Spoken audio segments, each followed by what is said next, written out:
Buon pomeriggio dal Pala Mazerda, Alberto Mazzerla. Enrico Mussato. È tutto pronto per Sporting Altamarca, Mantova calcio a 5, 18ª giornata del campionato in Serie 2 Elite, girone A. Signor Prestito Napoli, Ciampino, Sandro Abate. Occasione ancora per lo Sporting, qui Rosso lottare, Zanantonello, Casassa, palo, incredibile.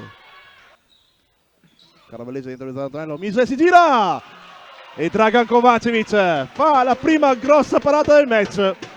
In calcio d'angolo, attenzione, Winde libero, Winde, Kovacevic ci ha messo la faccia, ancora c'è l'altro Wenu al volo, si coordina benissimo, calcia benissimo, Rosso, prende palla, la scarica per lungo, calcia di sinistra, Baron, Casassa, ancora Wenu, calcia Wenu, Casassa, Baron, sull'esterno della rete, il tap-in di Baron, mezzo. E 0-0 però ancora il match, qui riparte lo Sporting, sbaglia Ceranto, rischia il dribbling, palla dentro, attenzione, Wind per Misael contro Kovacevic, Misael 1-0 per il Mantova, 20° gol in campionato per Misael, una sentenza. E qui Kovacevic che fin qui ha fatto comunque la differenza, 1-0 Mantova. Ancora Wind, attenzione, Wind calcia, Kovacevic straordinario. Zanantonello, palla dentro, chiude Zanantonello molto bene, Romano calcia, Kovacevic e poi il tap-in. Ancora lui, ancora Misael che fa 21 in campionato. Un'altra forzatura, un altro 2 contro 1.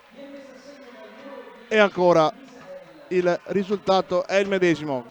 Baron dentro, Zanantonello calcia al volo, ancora Zanantonello per Wenu, calcia, Wilde si oppone. Da 9 minuti e 07 alla fine della partita, 2-0 per il Mantova, ancora Baron dentro per Zanantonello, calcia!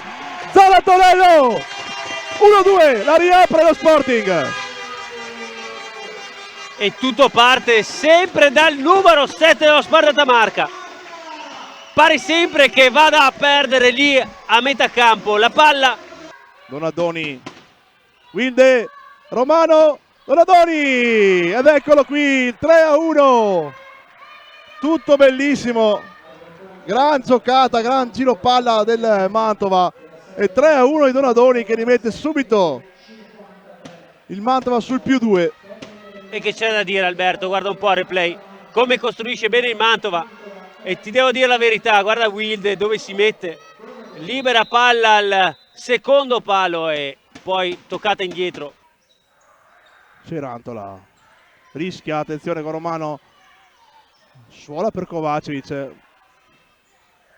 che rischia tantissimo, attenzione Caravellese sulla spalla, Romano e gol di Grosso del 4-1. Una delle prime regole che ti insegnano è non rimanere a giochicchiare con la palla davanti alla porta. Mi spiace per Dragan Kovacevic che per Veseli, bella Veseli, Wenu sul fondo, incredibile, incredibile, portiere contro Casassa, Wenu e alla fine Casassa butta a terra la palla e finisce qui il match. Il Mantova nel secondo tempo vince la partita contro lo Sporting